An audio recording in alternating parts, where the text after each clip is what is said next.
Olá, boa tarde, ou bom dia, boa noite. A palavra de Deus, ela diz assim: as minhas ovelhas ouvem a minha voz e me seguem. De modo nenhum ouvirão a voz do estranho. Então, as ovelhas do Senhor Jesus, elas ouvem a voz do Senhor Jesus. E nós temos que tomar cuidado, porque a decisão de ser ovelha do Senhor Jesus ou não é nossa. Mas como é que eu decido ser ovelha do Senhor Jesus? Quando eu decido ouvir a voz do Senhor Jesus.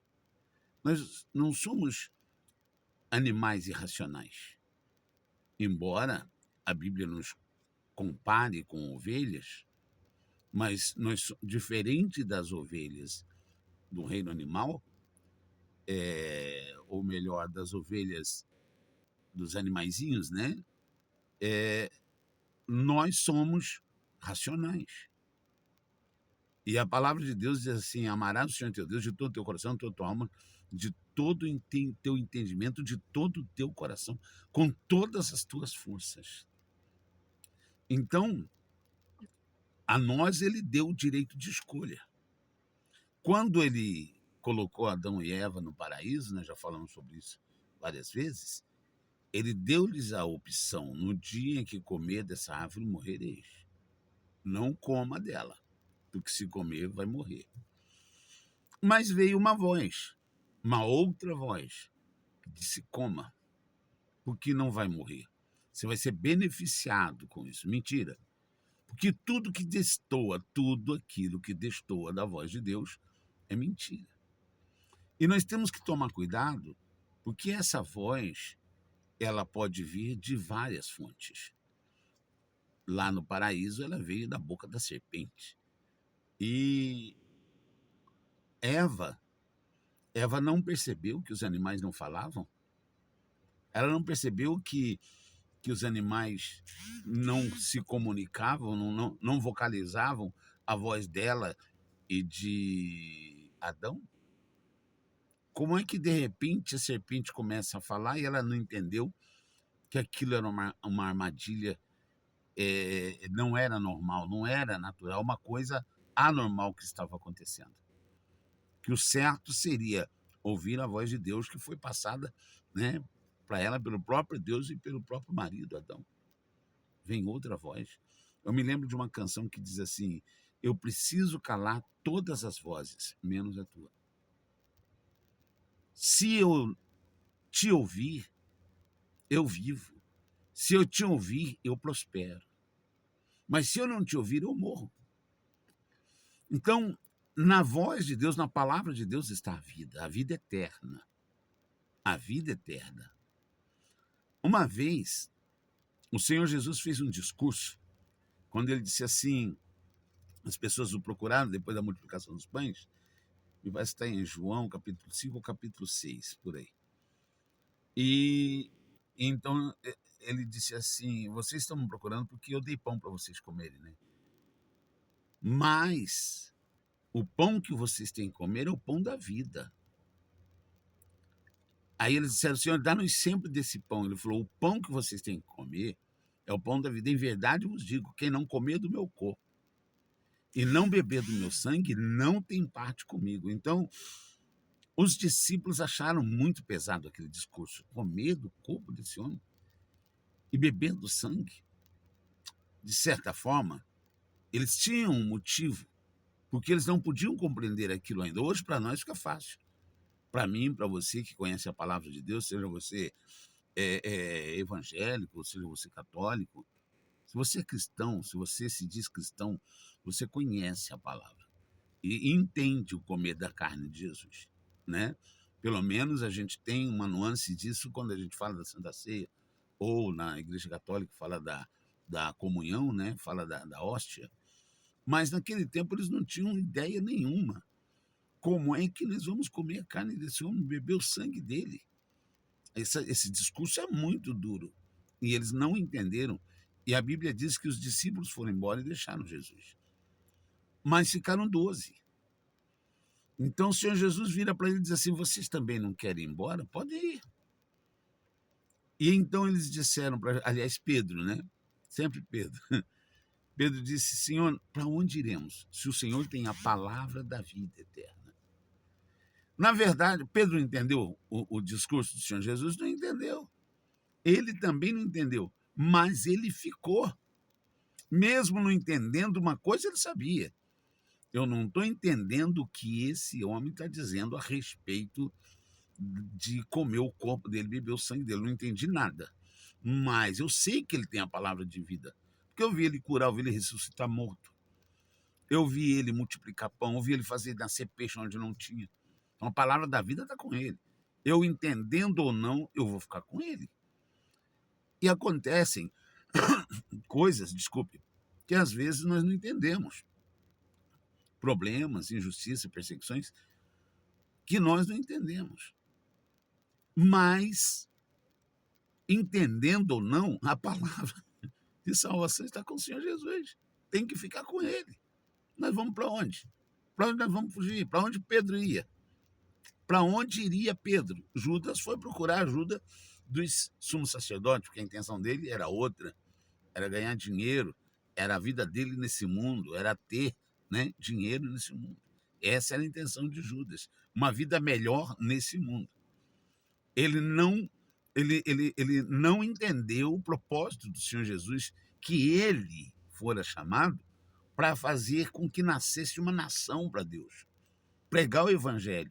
Ele queria, era a vida dele, interessava a vida dele. Então, Judas não. Quando a pessoa tem esse pensamento, ela não consegue entender. Ela não consegue ouvir. E por mais que ela ouça, ela não vai entender, porque o foco dela é outro. Então, nós temos que calar todas as vozes.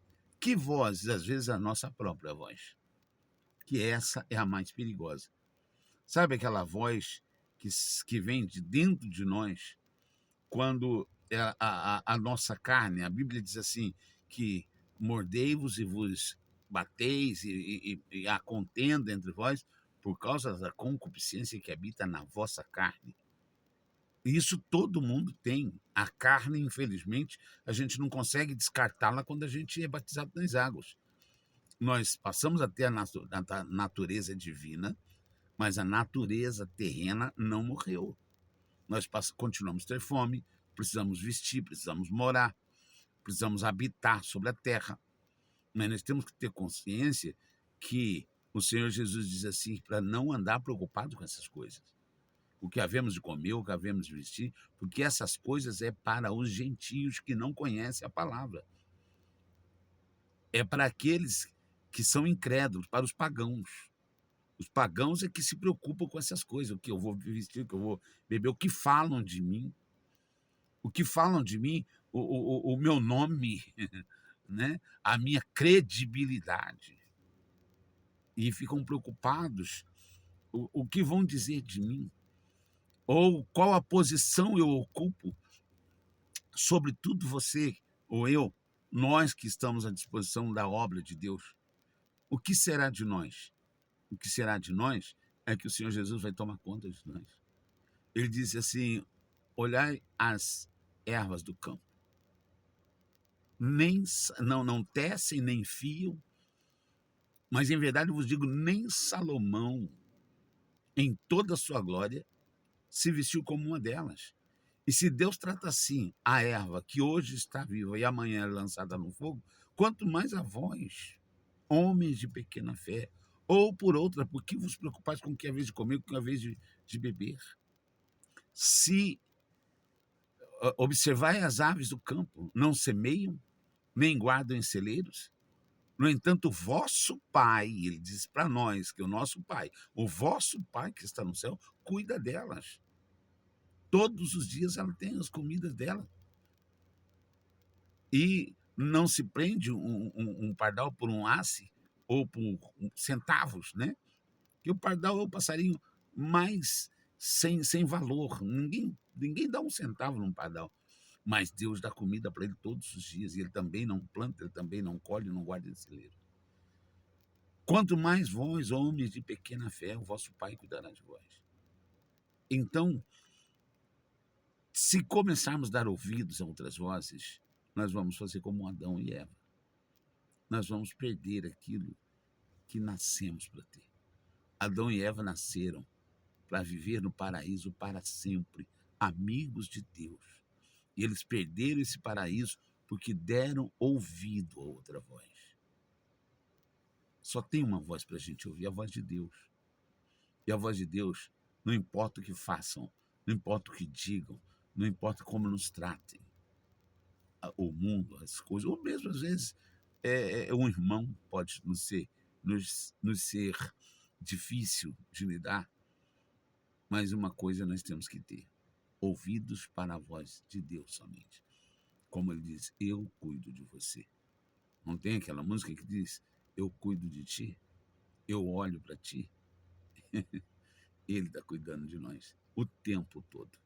O tempo todo. Então, guarda o teu coração, porque as vozes entram aqui ou nascem aqui e a tendência é descer para cá e inflamar o coração. De repente, já não importa mais as almas. Você que é pastor, obreiro, você que é diácono, você que ministra a palavra e começa a olhar para você, daqui a pouco, amigo, sério, daqui a pouco a gente perde a visão. Daqui a pouco, mais importante do que tudo, passa a ser a nossa vida nessa terra. E aí é que a gente perde tudo mesmo. Guarda a tua alma, guarda a tua vida. Hoje nós tivemos uma reunião de pastores e o bispo abordou a nossa salvação, como sempre. Por que sempre está falando de salvação? Por que nós sempre estamos ouvindo uma palavra de salvação? É Deus tomando cuidado de nós, filhos. As ovelhas do Senhor Jesus reconhecem a sua voz. Reconhecem a sua voz. De modo nenhum, ouvirão estranho. Nós não temos que parar, nós não temos que fazer amizade com a serpente. Nós não temos que fazer amizade com a cobra. A cobra quer falar com a gente. Sabe aquele veneno que ela deixou na humanidade? Está dentro da gente. Está na nossa carne. É aquele mal que Paulo diz, o mal está em mim. Está dentro de nós, está em nós. Nós temos que lidar com isso a vida toda. E morrer dizendo não para a nossa carne até o fim, para que a gente seja salvo, porque nós temos uma alma que precisa de salvação. Cuidar dela. Cuidar dela. E só podemos cuidar dela ouvindo a palavra. Seja você membro, seja você... Não importa a posição. Aliás, a única posição que nós temos que guardar é a de salvos. É de quem vai morar no céu. É de quem vai abrir os olhos do outro lado e deparar com Jesus. É isso que a gente tem que guardar. O resto, meu amigo, o resto é resto, fica aí. Né? O resto é resto, fica aí. Isso aqui, né? A carne, isso que a gente toca, vai para debaixo da terra e não leva nada. Nem a roupa que a gente vai ser sepultado, a gente vai poder escolher. Mas a nossa alma, eu escolho morar no céu com a minha alma, porque a minha alma vai morar no céu. Não mereço, não. Eu vou porque Cristo morreu por ela. Isso eu não quero perder, tá bom? Que Deus abençoe, que Deus nos guarde, nos proteja. Meu Pai, em nome de Jesus, obrigado por todo o cuidado que o Senhor tem de todo mundo e por nos usar para levar a tua palavra, o teu evangelho. Eu tenho que falar, meu Pai, o Senhor me chamou para atalaia. Eu não consigo me calar, eu não consigo me calar. Então faça chegar, por favor, meu Deus, esse vídeo a quem precisa, essa palavra a quem precisa, seja de qualquer que seja a igreja, há muitos, todos os teus servos passam por provações, todos os teus servos passam por deserto, mas nos ajude a passar pelo deserto e não ficar presos nele, e que o deserto não abra a boca para nos engolir na rebeldia, como foi com Datã, Coré e Abirão. Que em nome do Senhor Jesus nós passemos pelo deserto como Josué e Caleb e cheguemos, meu Pai, ao que está prometido. E não é uma pátria nesse mundo, é no céu, não é título, não é nada, é vida eterna. Aleluia. E abençoe o teu povo. Dá entendimento a todos nós, em nome do Senhor Jesus. Amém. Que Deus te abençoe, meu amigo. Eu vou pedir uma coisa para você, eu nunca peço, mas depois que eu ouvir a palavra sobre o Atalaia e lendo, eu vou precisar da sua ajuda. Eu vou precisar da sua ajuda para que você me ajude. E passe esse vídeo adiante. Compartilhe, por favor. Não quero nome, não. Mas eu sei que essa palavra vai chegar para muitas pessoas e vai ajudar. E a partir de hoje, o Espírito Santo ontem, eu fazia uma reunião numa igreja, o Espírito Santo ontem me fez lembrar dos meus vídeos e que eu deveria, colocou no meu coração, na minha mente, de pedir para que as pessoas que quiserem, né, compartilhem. Não quero nome, não quero nada. Aliás, minha vida está bem breve já aqui na Terra. Que Deus abençoe. Fiquem com Deus.